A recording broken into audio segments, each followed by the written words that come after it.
दोस्तों 12 अंता से नरेश मीणा ने चुनाव लड़ने की घोषणा कर दी है और 14 तारीख को वे अपना नामांकन दाखिल करने वाले हैं और 12 अंता के लिए 21 तारीख तक नामांकन दाखिल किए जा सकते हैं। अब नरेश मीणा चुनाव लड़ेंगे तो ये तो तय है कि चुनाव में बेहद गर्मा गर्मी गहमा गहमी होनी है, लेकिन भाजपा और कांग्रेस के बीच से निकलकर नरेश मीणा के साथ में वह कौन सा वोटर होगा यह देखना सबसे महत्वपूर्ण होना है, क्योंकि उस क्षेत्र में कांग्रेस और भाजपा का जो परंपरागत वोटर है, जातिगत वोटर है, वह फिक्स है।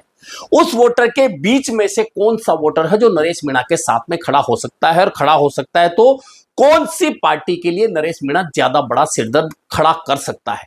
दरअसल नरेश मीणा ने जेल से आने के बाद में जिन 3 जातियों को टारगेट किया है वे हैं मीणा जिस वर्ग से वे खुद आते हैं, आदिवासी एसटी जिस वर्ग से वे खुद आते हैं, इसके साथ में गुर्जर और इसके अलावा धाकड़ जिनका दबदबा उस पूरे क्षेत्र में है। इन 3 जातियों को लेकर नरेश मीणा ने टारगेट किया है।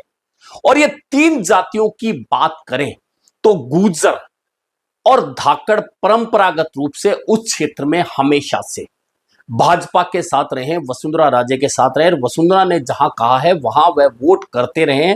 ऐसे में क्या वह परंपरागत वोट टूटकर नरेश मीणा के साथ आ सकता है?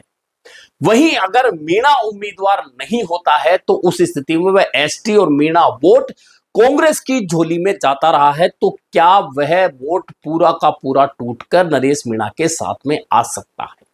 यह देखना बहुत महत्वपूर्ण है। लेकिन क्योंकि यह चुनाव 2 नेताओं के लिए बहुत ज्यादा महत्वपूर्ण होने वाला है, पार्टियों से भी ज्यादा।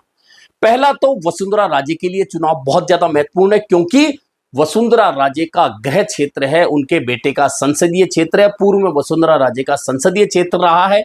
ऐसे में जिस उम्मीदवार के विधायक बनने के बाद सजा मिलने के बाद में उनकी विधायकी रद्द हुई कंवरलाल मीणा की, वह वसुंधरा राजे के नजदीकी थे। ऐसे में वसुंधरा राजे के लिए यह सीट बेहद प्रतिष्ठा की होगी भाजपा से ज्यादा। ऐसे में वसुंधरा राजे वहां किसे उम्मीदवार बनवाती हैं और फिर उसे जीत दिलाकर विधानसभा में कैसे पहुंचाती हैं, यह बहुत महत्वपूर्ण रहने वाला है। वहीं प्रमोद जैन भाया पिछला चुनाव कंवरलाल मीणा से हारे थे, इसी क्षेत्र से 2 चुनाव वे जीत चुके हैं। तो प्रमोद जैन भाया अगर कांग्रेस के उम्मीदवार होते हैं तो कांग्रेस का जो परंपरागत वोट तमाम विरोधों के बाद वसुंधरा राजे के सामने होने के बावजूद प्रमोद जैन भाया के साथ रहा है, क्या उस वोट में भी नरेश मीणा सेंध लगा सकते हैं? यह देखना भी बहुत महत्वपूर्ण होना है।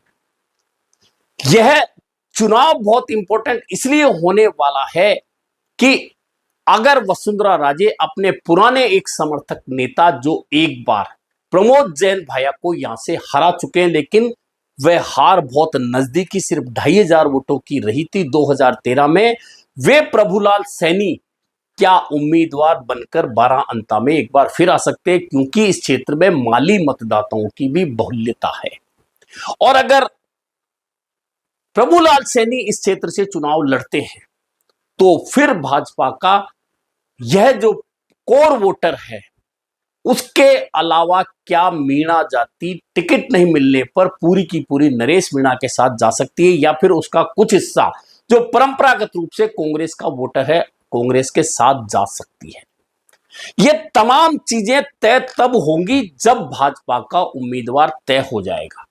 कांग्रेस में ज्यादा सोच विचार की इसलिए जरूरत नहीं है क्योंकि पिछले 25 सालों से प्रमोद जैन भाया और उनकी ओर से तय किए गए लोग ही 12 झालावाड़ की राजनीति कर रहे हैं कांग्रेस में। और इसका सुखद परिणाम भी कांग्रेस को मिला कि 12 जिले में कांग्रेस का दबदबा लगातार बढ़ा है। हालांकि 2023 के विधानसभा चुनाव में भाजपा ने कांग्रेस को झटका देकर पूरे के पूरे जिले पर कब्जा कर लिया, तमाम सीटें जीत ली। लेकिन चूंकि प्रमोद जैन भाया पहले 12 से निर्दलीय जीते और फिर 2 बार अंता से कांग्रेस के टिकट पर जीते, जो 2 हार हुई वे बेहद नजदीकी रही। ऐसे में अब प्रमोद जैन भाया को कांग्रेस अगर मैदान में उतरती है तो फिर भाजपा के लिए बहुत ज्यादा आसान ये चुनाव नहीं रहने वाला है। लेकिन इस चुनाव का की पॉइंट नरेश मीणा बन जाएंगे, क्योंकि नरेश मीणा दोनों पार्टियों के कोर वोटर में से कौन सा वोटर तोड़कर ले जाएंगे, ऐसे में दोनों पार्टियों के लिए परेशानियां तो खड़ी होने वाली हैं। अगर धाकड़ वोटों का हिस्सा नरेश मीणा के साथ जाता है तो भाजपा को बड़ी परेशानी होने वाली है, और कांग्रेस का परंपरागत वोट अगर नरेश मीणा के साथ चला जाता है तो फिर कांग्रेस को परेशानी होने वाली है। लेकिन अगर भाजपा ने कंवरलाल मीणा के परिवार में से किसी को टिकट दे दिया या किसी और एसटी उम्मीदवार को मैदान में उतार दिया तो फिर नरेश मीणा के लिए भी चुनाव आसान नहीं रहने वाला है, क्योंकि कांग्रेस का कोर वोटर कांग्रेस के साथ चला जाएगा, लेकिन फिर टूट होगी तो भाजपा के वोट में होगी। ऐसे में यह चुनाव बहुत ज्यादा स्पेशल और गहमा गहमी भरा होने वाला है, लेकिन असली तस्वीर 21 अक्टूबर के बाद ही तय होगी और दिवाली के बाद ही इस चुनाव में रंगत देखने को मिलेगी, क्योंकि 21 अक्टूबर नामांकन की अंतिम तिथि है। तब तक कांग्रेस और भाजपा अपने उम्मीदवार तय करके मैदान में उतार देगी और नरेश मीणा चूंकि 14 अक्टूबर को नामांकन दाखिल कर देंगे, हालांकि वे कांग्रेस से टिकट मांग रहे हैं, लेकिन जब 14 अक्टूबर को उन्होंने अपने नामांकन की घोषणा कर दी है तो यह तो तय है कि नरेश मीणा चुनाव लड़ने जा रहे हैं और कांग्रेस में उनके नाम पर विचार होगा। इस बारे में अभी कांग्रेस का कोई भी नेता कुछ भी बोलने को तैयार नहीं है। लगभग ये माना जा सकता है कि नरेश मीणा निर्दलीय के रूप में तीसरा चुनाव लड़ने जा रहे हैं। पहला चुनाव 2023 में उन्होंने छबड़ा से लड़ा, दूसरा देवली उनियारा उपचुनाव से लड़ा और अब अंत में वे निर्दलीय के रूप में तीसरा चुनाव लड़ने जा रहे हैं।